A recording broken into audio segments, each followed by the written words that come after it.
Hi guys, welcome to my vlog.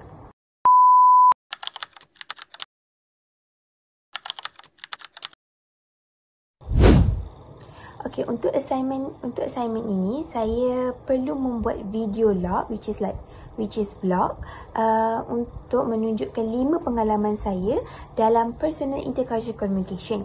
Jadi untuk first video saya akan tunjukkan pengalaman saya dalam belajar mengenai kaligrafi Cina di PBS kerana mereka telah mengadakan Chinese Traditional Art Workshop. Jadi, apa tunggu lagi? Let's go.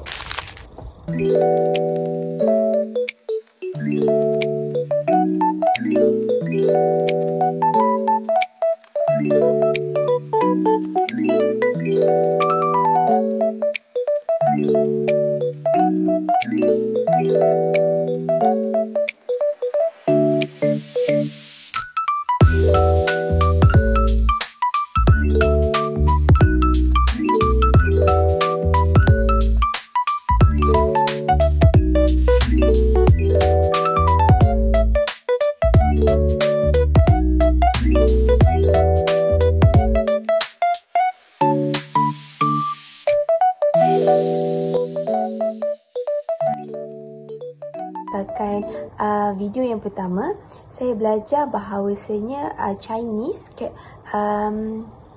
in Mandarin mereka tak menggunakan huruf seperti kita gunakan A, B, C, D, tapi mereka menggunakan karakter. Contoh macam na, cha. So dia tak menggunakan A, B, C, D. Sewaktu saya berada di sewaktu saya berada di Chinese Traditional Art Workshop tersebut, saya telah belajar bagaimana nak menulis nama saya dalam bahasa Cina. So saya akan tunjukkan kat sini. So basically dekat atas tu dia tulis I dan bawah adalah na. Saya juga belajar bahawasanya nama saya iaitu Aina membawa maksud tersendiri, karakter dalam nama saya iaitu I dan Na tu. Kalau untuk I, dia membawa maksud cinta ataupun sayang. Kalau Na, dia membawa maksud elegan atau sopan. Jadi saya diberitahu oleh mereka Aina itu boleh membawa maksud kepada anggun serta penyayang ataupun seseorang yang mempunyai sifat yang penyayang dan anggun. Okay, untuk video yang kedua, saya telah berjumpa dengan kawan saya yang berbangsa India untuk belajar bertulis dalam bahasa Tamil. Okay. Untuk video yang kali kedua ni, saya akan belajar beberapa perkataan dalam bahasa Tamil dengan Lava. So, perkataan hari ini kita akan belajar tulis nama saya Aina. Okay, jom kita start. Dulu, like nama saya Aina. Nama saya Aina. Masih ada ikut.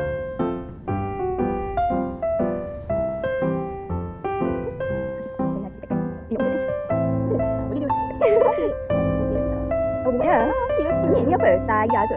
Ni A. Oh, saya lupa. Apa? Ni A? Ni macam A, N. Oh, A, N. N. Ni bulat lepas tu dia Ni bulat sikit. Tapi dia bercampur.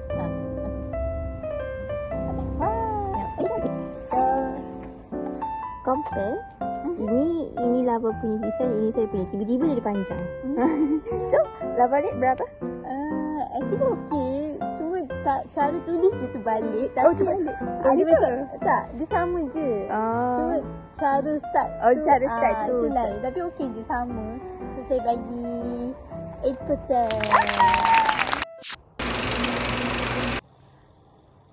Untuk video yang seterusnya, iaitu video yang ketiga, saya telah berjumpa dengan seorang pelajar daripada Somalia. Beliau telah menginap di Malaysia lebih kurang selama 2 tahun.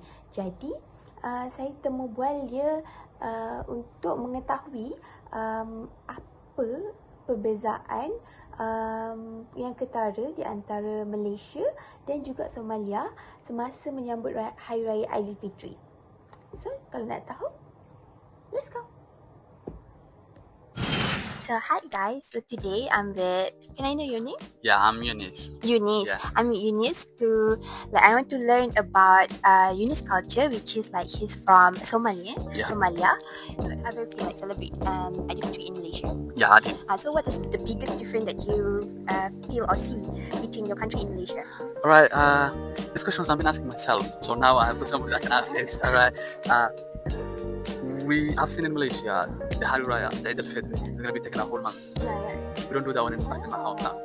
The Eid al-Fitr is only one day. When I get here, I've seen like some events around here, like some sports association or somewhere around here. And I've seen them just telling me that it's Hari Raya still. It's like Hari Raya was a month ago. Like, how's that still going on?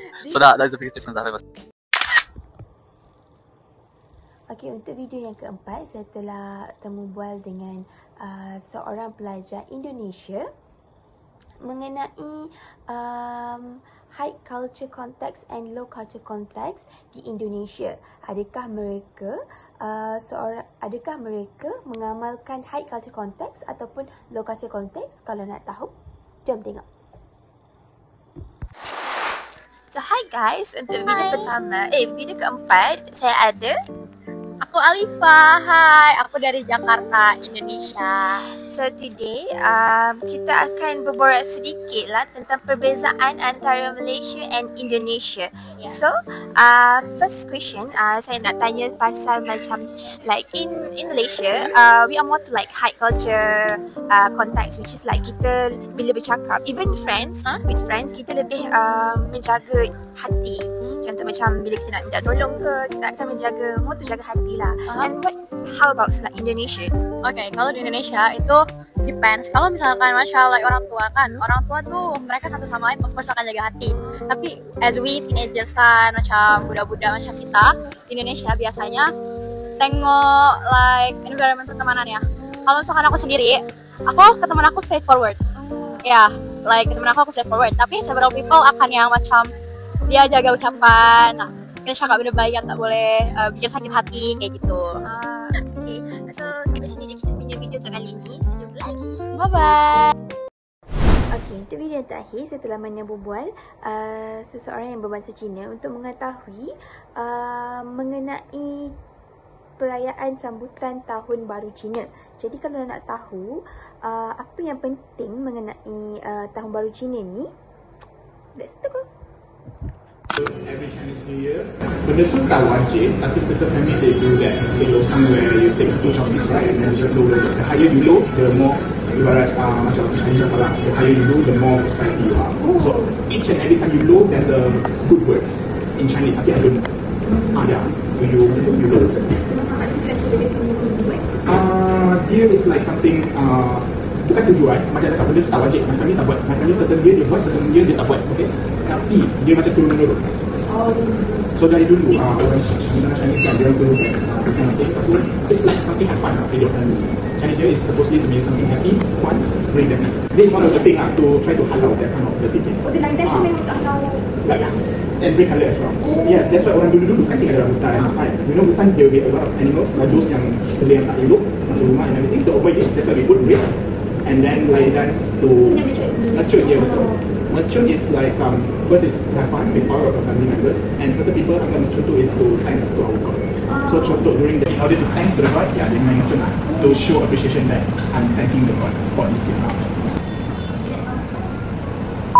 Berdasarkan pengalaman-pengalaman yang telah saya lalui, apa yang saya dapat, saya telah dapat banyak ilmu baru mengenai budaya-budaya bangsa yang ada di Malaysia dan juga di luar negara. Seperti contoh, sekiranya saya mempunyai rakan sekerja ataupun rakan belajar yang datang daripada negara Indonesia, saya perlu memahami yang mereka tu lebih bersifat terbuka daripada kita di Malaysia. Kita lebih kepada menjaga ikhtilat antara lelaki dan perempuan. Tapi kalau mereka lebih sifat terbuka. Jadi saya baru tahu benda tu daripada rakan saya dari Indonesia. Jadi saya rasa itu adalah perkara yang baharu, dan jadi kita sebagai rakyat Malaysia, kita juga perlu menghormati budaya mereka.